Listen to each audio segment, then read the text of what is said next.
आज देश का युवा दर बदर भटक रहा है और मुझे लगता है इसमें बहुत बड़ा रोल मीडिया का भी है। मीडिया को इस देश का चौथा स्तंभ कहा जाता है और आज जिस तरीके से मीडिया मोदी की गुलामी करती है उसे मीडिया ना कहकर मोडिया कहना चाहिए।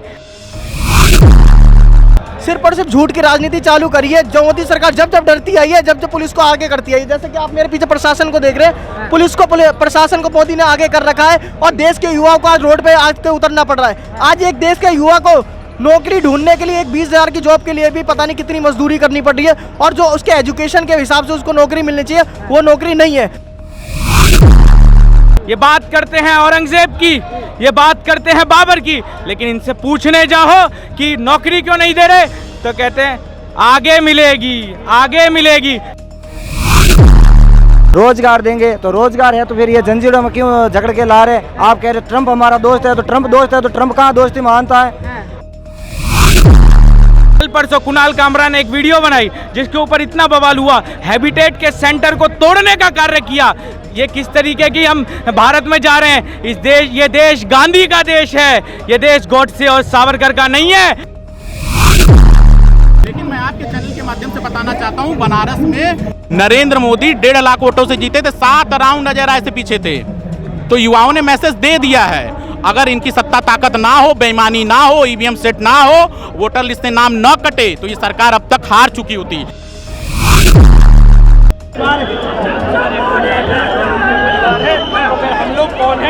नमस्कार, आप देख रहे हैं फीड और मैं हूं शिव राजपूत। देश में एक तरफ लगातार जहां पर औरंगजेब की कब्र को तोड़ने को लेकर विवाद चलता है तो कभी कॉमेडियंस की अभद्र टिप्पणी भाषाओं को लेकर विवाद चलता है, लेकिन दूसरी तरफ वहीं देश में जो युवा हैं वो सड़कों पर उतर जाते हैं, उन पर कोई बात नहीं करता है। आज ऐसे हमारे साथ युवा सड़कों पर हैं, हम अपने को दिखाएंगे भाई तादाद में। यहाँ पर इंडिया यूथ कांग्रेस के जो युवा हैं वो सड़कों पर मौजूद हुए हैं, लगातार अपनी मांगों को लेकर। क्या मांगे, किसको लेकर जमा है और इनको रोकने के लिए कितनी भारी तादाद में पीछे पुलिस फोर्स यहाँ पे मौजूद है बैरिकेड करके, आप देख सकते हैं यहाँ पे फ्रेम्स में। बात करेंगे इन छात्रों से क्या कि लगातार ये लोग सड़कों पर उतर रहे हैं इतनी गर्मी में, क्या कारण है उसमें उतरने का? नौकरी दो, जंजीरें नहीं। क्या कहना चाहेंगे? सबसे पहले तो मैं ये कहना चाहूँगा, ये जो सरकार है बीजेपी 2014 से जब से आई है, इसने देश का पूरे बेड़ा गर्क करके रखा हुआ है। कहा था कि 15 लाख रुपए देंगे, वो एक झूठ था। कहा कि 2 करोड़ नौकरी हर साल देंगे, वो एक झूठ है। ये सरकार जब तक नहीं जाएगी हिंदू मुस्लिम की राजनीति करती रहेगी, औरंगजेब और बाबर की बात करती है, ना कि इन्हें बात करनी चाहिए हॉस्पिटल की, स्कूल की।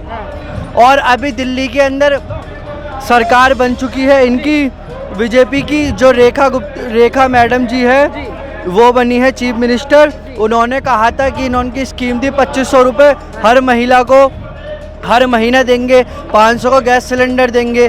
कहाँ है 2500 रुपये हर महीने और कहाँ है गैस सिलेंडर? कुछ भी नहीं दे रहे। ये जुमलेबाज सरकार है, इस सरकार की छुट्टी करनी चाहिए। अच्छा, क्या कहना चाहेंगे भैया? और लोग मौजूद हैं जिसके साथ लोग सड़कों पे उतरे हैं, युवा देश में लगातार अपनी मांग करेगी, नौकरी दो, जंजीर नहीं। एक तरफ देश के अंदर औरंगजेब की कब्र तोड़ने पे ध्यान दिया जाता है, लेकिन दूसरी तरफ जो देश का युवा है वो सड़कों पर है, उस पर ध्यान नहीं। क्या कहना चाहिए? आज देश का युवा दर बदर भटक रहा है और मुझे लगता है इसमें बहुत बड़ा रोल मीडिया का भी है।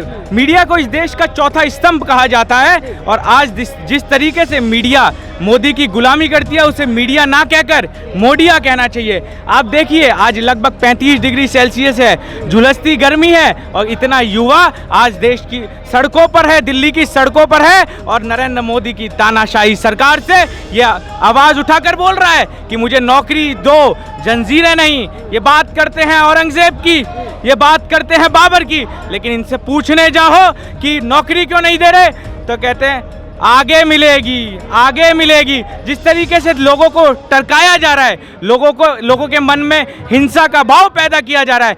कल परसों कुणाल कामरा ने एक वीडियो बनाई जिसके ऊपर इतना बवाल हुआ, हैबिटेट के सेंटर को तोड़ने का कार्य किया। ये किस तरीके की हम भारत में जा रहे हैं? ये देश गांधी का देश है, ये देश गॉडसे और सावरकर का नहीं है। हम लोगों को समझ जाना चाहिए, ये देश गांधी का देश है, ये गांधी के सिद्धांतों पर चलने वाला देश है। अगर इस देश को इस तरीके के बनाना था तो हमारे देश में महात्मा गांधी ने अपने प्राणों की आहुति नहीं दी होती, राजीव गांधी जी ने, इंदिरा गांधी जी ने अपने प्राणों की आहुति नहीं दी होती। आज देश का युवा दर बदर भटक रहा है, महिलाओं के साथ छेड़खानी होती है, उसके बारे में कोई बात नहीं करता। ये तानाशाही सरकार को ये युवा ललकारता है। 25 साल का युवा इस देश के प्रधानमंत्री को ललकारता है कि सुनिए, जब तक इस देश के युवाओं को नौकरी नहीं मिलेगी, उनको रोजगार नहीं दिया जाएगा, इसका हर्जाना भारतीय जनता पार्टी को भुगतना होगा। हम लोग सड़कों पर हैं, संसद घेराव करने जा रहे हैं और हमें आप देख रहे होंगे कितने पुलिस वाले रोकने की कोशिश कर रहे हैं। क्या ये देश का लोकतंत्र है? आज देश का लोकतंत्र लीक तंत्र होते हुए हम लोग देख रहे हैं। से बात बताइए, कितना पुलिस बल है, ये लगता नहीं किस तरीके से जाने देगा, आप लोगों को रोका जाता है यहाँ पर। यही तो मैं बता रहा हूँ, इस देश को लोकतंत्र को लीक तंत्र होते हुए, क्या इस दिन के लिए राजीव गांधी जी ने अपने प्राणों की आहुति दी थी? क्या इस दिन के लिए इंदिरा गांधी जी ने अपने प्राणों की आहुति दी थी?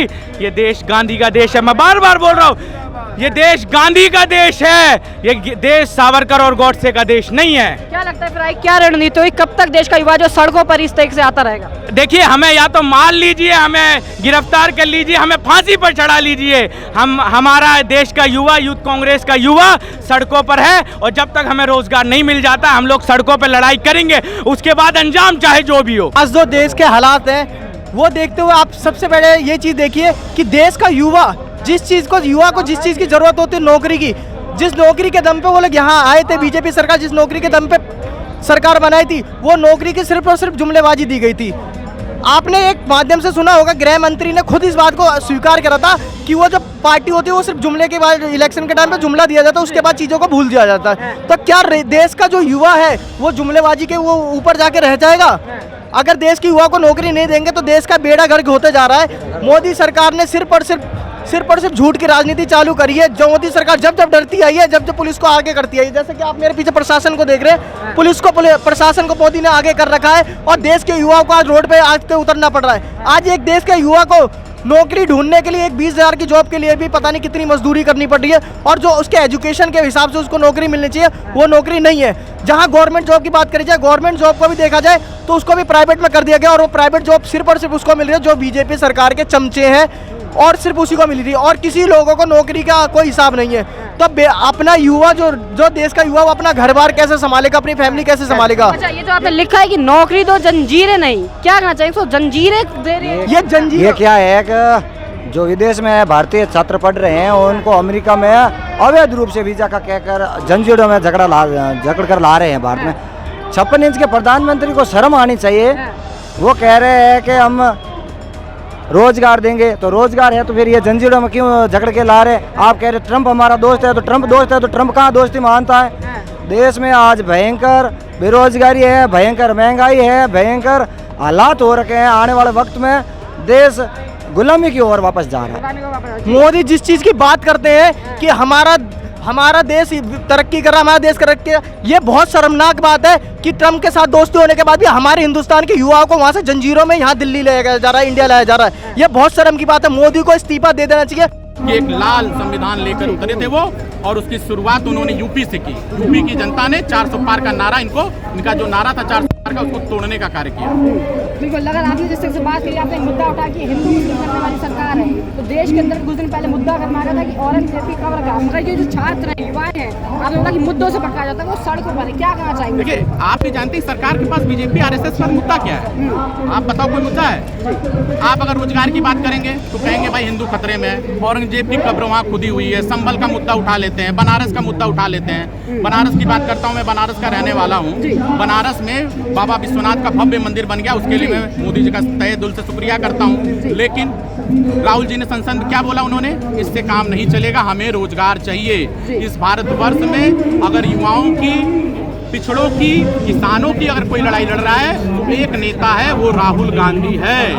राहुल गांधी संसद में बार बार कहते हैं नीट का मुद्दा। नीट का जब एग्जाम लीक हुआ था, आपको पता होगा, राहुल जी ने सबसे पहले नीट के पेपर और युवाओं के मुद्दों को उठाने का कार्य अगर कोई करता है तो राहुल गांधी जी ही करते हैं। तो मुद्दे को भटकाने का कार्य बीजेपी से ले करती है। हिंदू करेगी, मुस्लिम करेगी, लोग लड़ेंगे आपस में तो रोजगार की बात नहीं करेंगे। लेकिन मैं आपके चैनल के माध्यम से बताना चाहता हूँ, बनारस में नरेंद्र मोदी 1.5 लाख वोटों से जीते थे, 7 राउंड अजय राय से पीछे थे। तो युवाओं ने मैसेज दे दिया है, अगर इनकी सत्ता ताकत ना हो, बेईमानी ना हो, ईवीएम सेट ना हो, वोटर लिस्ट से नाम न कटे तो ये सरकार अब तक हार चुकी होती। लेकिन आने वाले समय में हम अपने बूथ लेवल पे अपने वोटरों का वोट कटने नहीं देंगे, अपनी लड़ाई लड़ेंगे और जन आंदोलन को तेज करेंगे। 2027 में कांग्रेस की सरकार यूपी में बनने जा रही है, मैं आपके चैनल के माध्यम से बता दे रहा हूँ। देखिए आपने वही बात कही, जब जो केंद्र में सरकार है वो यही बोलेगी विपक्ष के पास मुद्दे नहीं है, विपक्ष बार बार ईवीएम की बात करता है, अगर खुद विकास की बात करें तो जीत जाए, सिर्फ ईवीएम पे लालचन लगाना था विपक्ष को, ऐसी बात करते केंद्र। कुछ दिन पहले इस देश का सबसे बड़ा आप कह सकते हैं बिजनेसमैन या साइंटिस्ट एलन मस्क ने एक बात कही थी कि ईवीएम को मैनिपुलेट किया जा सकता है, ईवीएम सही नहीं है, ईवीएम हैक हो सकती है, कहा था ना। तो इस बात को उन्हें मानना पड़ेगा। राहुल जी ने संसद में बोला, अभी कुछ दिन पहले बोला ना कि हम चाहते हैं कि वोटर लिस्ट पे एक बार डिस्कशन होना चाहिए, तो ये डिस्कशन करा लें। अगर ये सही है, ये कह रहे हैं कि हमारे जो मुद्दे हैं जनाधार हैं, हम गलत बात कर रहे हैं ईवीएम पे, तो आप डिस्कशन कर लीजिए वोटर लिस्ट पे। राहुल जी ने कहा ना संसद में कि हम लोग चाहते हैं, पूरा विपक्ष चाहता है कि आप भाई एक बार वोटर लिस्ट पे डिस्कशन करें संसद के अंदर। अच्छा, लेकिन आज जो जिस तरीके से रखा गया है, जो मुहिम रखी गई है कि आज सड़क से संसद तक जो छात्र उतरे हैं, क्या कहना चाहेंगे उसको लेकर? आज जो हमारे राष्ट्रीय अध्यक्ष हैं उदय भानु चीफ जी हैं, उनके निर्देशानुसार पूरे भारतवर्ष से युवा यहाँ पे आया हुआ है। मेन मुद्दा हमारा यही है कि नौकरी चाहिए, नशा नहीं चाहिए।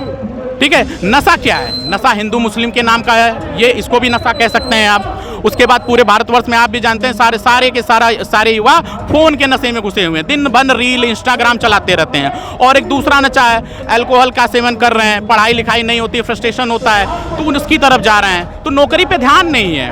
तो मेन मुद्दा हमारा यही है कि भाई नौकरी चाहिए। पूरा युवा चिल्ला रहा है, दिन रात चिल्ला रहा है नौकरी दो, लेकिन इस सरकार के कान में कोई भी बात पहुंच नहीं रही है।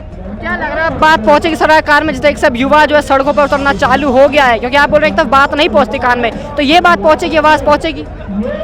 मोदी जी के कानों में सबसे पहले अगर बात कोई पहुंचाने का कार्य करता है तो यूथ कांग्रेस का एक कार्यकर्ता करता है। मोदी जी अगर डरते हैं किसी से तो युवा कांग्रेस के नेताओं से डरते हैं, हमारे उदय भानु चीफ से डरते हैं।